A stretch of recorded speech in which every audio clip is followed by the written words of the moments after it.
የኤርትራ 250 ሺህ ጦርና የሶማሊያ ጦር አስመራ የገቡት አልቡርሃን። የኢትዮጵያ ጎረቤቶች ወታደራዊ አቅም ምን ይመስላል በሚል ቢቢሲ ያወጣው ዘገባ ብዙዎችን እያስገረመ ይገኛል። በምስራቅ አፍሪካ ውስጥ ምን ይፈጠራል ተብሎ ታቅዷል እያስባለ ነው። በእርግጥ የውጭ ሚዲያዎች ኤርትራ ወታደሮቿን ክተት እንዳለች፣ ኢትዮጵያም ከባባድ የጦር መሳሪያዎቿን ታንክና ሌሎች ከባባድ መሳሪያዎችን ወደ ኤርትራ ድንበር እንዳስጠጋች ከዘገቡ አንድ ወር እያስቆጠሩ ነው። አሁን ደግሞ ዘገባቸው ኤርትራና ኢትዮጵያ ወታደራዊ ኃይላቸው ምን ይመስላል የሚል ነው። ቢቢሲ ከምስራቅ አፍሪካ በወታደራዊ ኃይል ኢትዮጵያ ቀዳሚ እንደሆነች ይገልጽና ኤርትራ ግን በወታደራዊ ኃይል ብዛት ከኢትዮጵያም ከኬንያም ሆነ ከሱዳን እንደምትበልጥ አድርጎ ዳታውን ለማቅረብ ይሞክራል።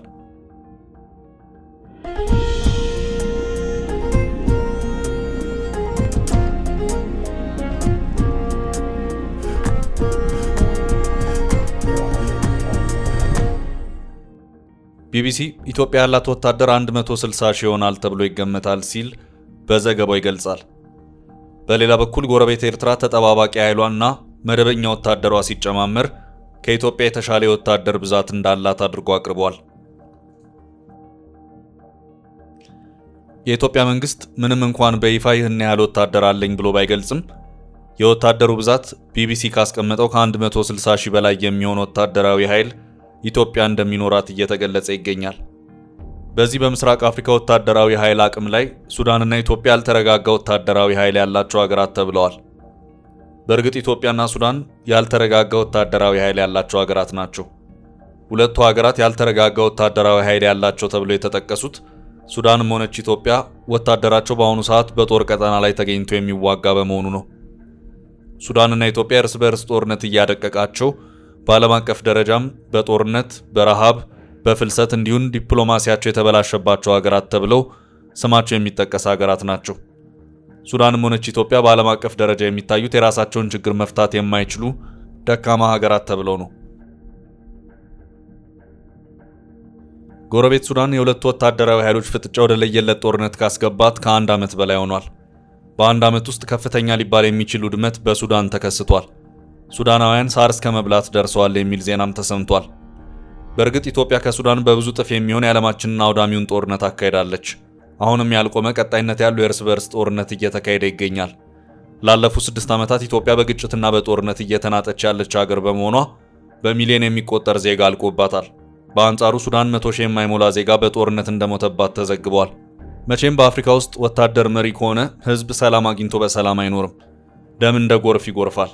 ይህ አሳዛኙ የአፍሪካ ምድር ታሪክ ነው። የአፍሪካ ወታደራዊ መሪዎች ከጥንት እስካሁን ታሪካቸው ሲገለጥ በደም የጨቀየ ታሪክ ሆኖ ይገኛል። የአፍሪካ ወታደራዊ መሪዎች ሁሉም ማለት ይቻላል ፖለቲካዊ ችግሮችን የሚፈቱት በጦር መሳሪያ ኃይል ነው። የሱዳን መሪ ወታደራዊ መሆኑና በጀነራል መመራቷ ያተረፈላት ውድመትን፣ ረሃብን፣ ጦርነትን እንዲሁም በዓለም አቀፍ ደረጃ ስሟ የጎደፈ ሀገር መሆኑን ነው። ሱዳን በአፍሪካ ደረጃ ብዙ ወታደሮች መሪ የሆኑባት፣ ከአፍሪካ በርካታ መፈንቅለ መንግስት የተካሄደባት ሀገር ናት። አፍሪካ ውስጥ ያልተማሩና የቀደመ ታሪካቸው ወታደራዊ ኃይል የሆኑ ግለሰቦች የሀገር መሪ ይሆናሉ። ብዙ ጊዜ በታሪክ በተደጋጋሚ የሚጠቀስ ጉዳይ ነው። በአፍሪካ ምድር ቀላሉ ነገር ወታደር የሀገር መሪ መሆን ነው። ብዙዎቹ የአፍሪካ ሀገራት መሪያቸው ወታደር እንደሆነ በስፋት ይዘገባል። አፍሪካ ያልተረጋጋች አህጉር የሆነችውም ወታደራዊ አመራሮች የሀገር መሪ በመሆናቸው ነው ይባላል።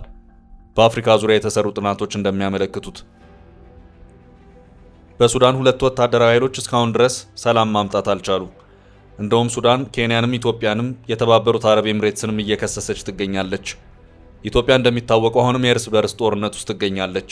እቺ በእርስ በርስ ጦርነት ውስጥ የምትገኝ ሀገር የሱዳንን የእርስ በርስ ጦርነት ለማስቀረት እየሰራው ነው ብላለች። ኢትዮጵያ ለደቡብ ሱዳን $30 ሚሊዮን እርዳታ መስጠቷም ይታወሳል። ለደቡብ ሱዳንም $15 ሚሊዮን አበድራለች። የአልቡርሃን መንግስት በበኩሉ ለተባበሩት አረብ ኤምሬትስ መንግስት ደጋፊና ተላላኪ ሀገር ቦታ አልሰጥም እያለ ኢትዮጵያን በመቃወምና በማውገዝ ላይ ይገኛል። የተባበሩት አረብ ኤምሬትስ ቀንደኛ የደጋሎ ቡድን ደጋፊ እንደሆነች በተባበሩት መንግስታት ድርጅት ጥናት ሳይቀር የተረጋገጠ እውነት ነው። ጠቅላይ ሚኒስትር አብይ አህመድ ደግሞ ወንድሜ ወዳጄ ከሚሉት ከተባበሩት አረብ ኤምሬትስ ልዑል ጋር ቁልፍ ወዳጅነት አላቸው። ሱዳን ከኤርትራ እንዲሁም ከግብጽ ጋር በማበር ጠቅላይ ሚኒስትር አብይ አህመድን ለመገዳደር ጊዜያዊ ዲፕሎማሲ ግንኙነት ከሰሞኑ ፈጥራለች። አልቡርሃን ሰሞኑን በአስመራ ቆይታቸውን አድርገው ነበር። ኢትዮጵያ ደግሞ ለሱዳን ሰላም እየሰራው ነው ብላለች። በሱዳን ያለውን ቀውስ ለመፍታት ሰላማዊ፣ ሁሉን አቀፍና አካታች ስልት መከተል እንደሚገባ ኢትዮጵያ አሳስባለች። ከዚህ በፊት ጠቅላይ ሚኒስትር አብይ አህመድ የሩሲያና የዩክሬንን ጦርነት በመቃወም ሁለቱ ሀገራት ከግጭት ራሳቸውን እንዲያገሉ ማሳሰባቸው ይታወሳል። ከዚህ በተጨማሪም የኢራንና እስራኤልን አለመግባባት እንዲሁም የሐማስና የእስራኤልን ግጭት ለመፍታት ኢትዮጵያ ቁርጠኛ እንደሆነች ጠቅላይ ሚኒስትር አብይ መግለጻቸው ይታወሳል። ጠቅላይ ሚኒስትር አብይ የየመንን ግጭት በደብዳቤ ሳይቀር ለማስቆም ጥብቅ ደብዳቤ ለየመን ተፋላሚ ኃይሎች መላካቸው ይታወሳል። ጠቅላዩ እስካሁን ድረስ የሰላም ድርድር አድርገው ባይሳካላቸውም የሀገራቸውን የውስጥ ጉዳይ የሚያሸማግሉትና የሚያደራድሩት ግን የናይጄሪያ፣ የደቡብ አፍሪካና የኬንያ መሪዎች ናቸው። አሁን ደግሞ የሱዳንን አለመግባባት ኢትዮጵያ ለመፍታት ተዘጋጅታለች። እውነት ይሳካላታል? ወደፊት የምናየው ይሆናል። በሱዳን ለ2 ዓመት የዘለቀውን ግጭት ለመፍታት ሰላማዊ፣ ሁሉን አቀፍና አካታች ስልት መከተል እንደሚገባ ኢትዮጵያ በሱዳን ጉዳይ በለንደን እየተካሄደ ባለው ጉባኤ አሳስባለች። በብሔራዊ ጸጥታና ደህንነት አገልግሎት ዳይሬክተር ጀነራል አምባሳደር ሬድዋን ሁሴን የተመራ የኢትዮጵያ ልዑካን ቡድን በጉባኤው እየተሳተፈ ይገኛል።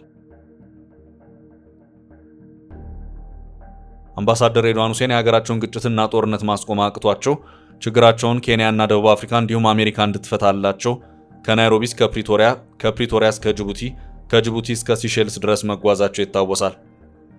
በለንደን በተካሄደው በዚህ ጉባኤ ላይ የመድረኩ ተሳታፊዎች በሰብአዊ እርዳታ ዘላቂ የተኩስ አቁም ማድረግ በሚቻልበትና ግጭቱን በፖለቲካዊ ድርድር መፍታት በሚቻልበት ሁኔታ ላይ መክረዋል።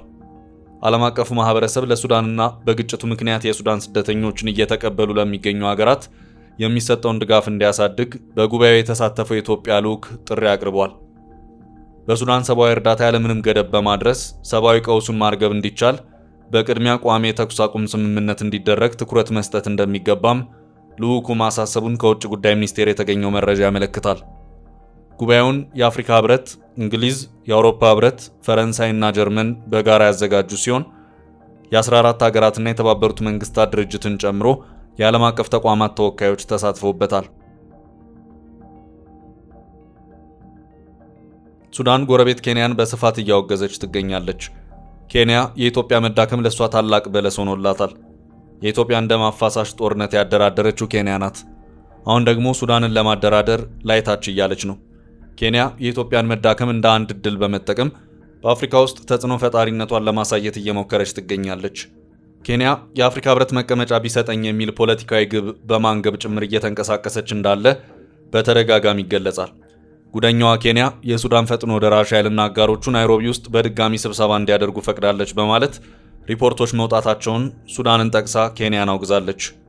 የሱዳን የውጭ ጉዳይ ሚኒስቴር ፈጥኖ ደራሽ ኃይሉ ተፈናቃዮች የሚገኙባቸውን ካምፖች ጨምሮ ዳርፉር ውስጥ በሚገኙ ጎሳዎች ላይ የዘር ማጥፋት ወንጀል እየፈጸመ በሚገኝበትና ዓለም አቀፉ ህብረተሰብ የመጀመሪያውን የቡድኑን ኮንፈረንስ ባወገዘበት ሁኔታ ኬንያ የቡድኑን ሁለተኛ ዙር ኮንፈረንስ ለማስተናገድ ማሰቧ ዓለም አቀፍ ህግን አለማክበሯን የሚያሳይና በቀጠናዊ ጸጥታና በሀገራት ሉዓላዊነት ላይ ስጋት የሚደቅን ነው በማለት ተችቷል። ሱዳን ዓለም አቀፉ ማህበረሰብ የተባበሩት መንግስታት ድርጅትን ቻርተር ይጥሳል ያለችውን የኬንያን ድርጊት እንዲያወግዝም ጠይቃለች። የኬንያ የውጭ ጉዳይ ሚኒስቴር በበኩሉ ፈጥኖ ደራሹ ኃይል የሱዳን መንግስትን እንዲጥል ኬንያ ድጋፍ እያደረገች ነው የሚባለውን ክስ አስተባብለዋል። ኬንያ በምስራቅ አፍሪካ ውስጥ ብቸኛዋ ሰላማዊት ሀገር ናት። በኬንያ ውስጥ ውስጣዊ ተዋጊ ኃይል የለም። የእርስ በእርስ ጦርነት የለባትም።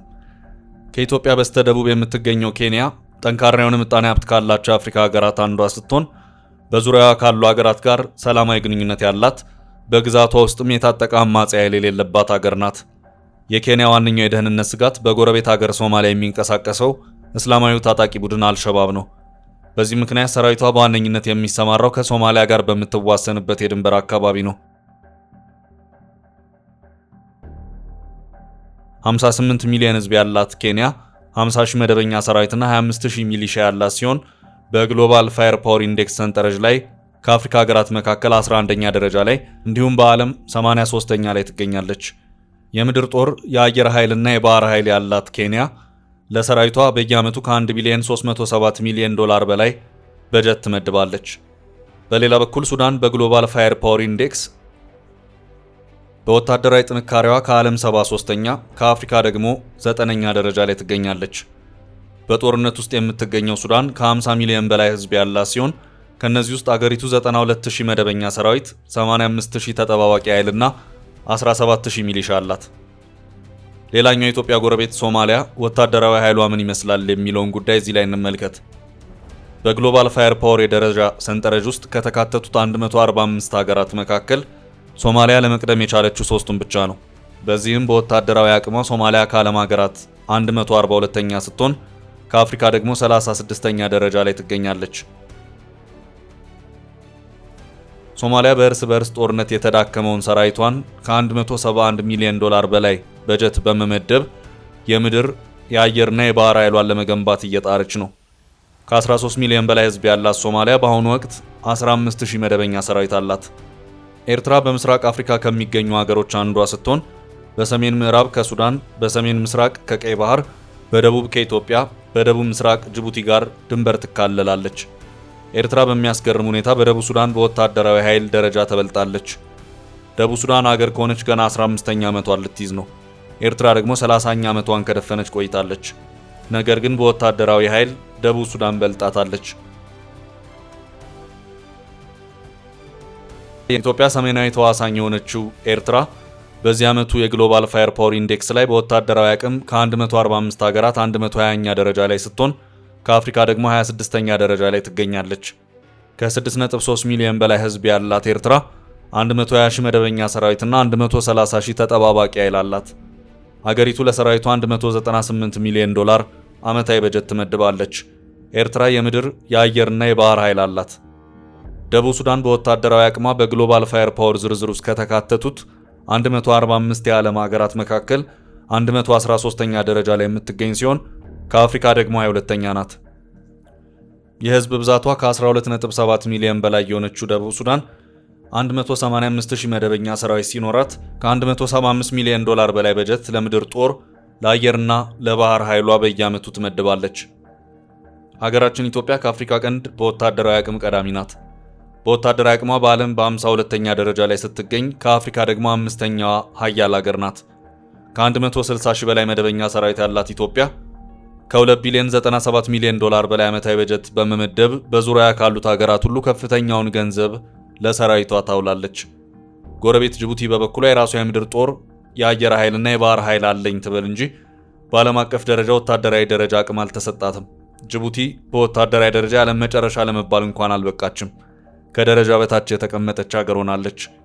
ጅቡቲ የህዝብ ብዛቷ 1.5 ሚሊዮን ነው። ምናልባት የህዝብ ብዛቷ ቁጥር ማነሱ ለወታደራዊ ደረጃ ማጣት ምክንያት ይሆን የብዙዎች ጥያቄ ነው።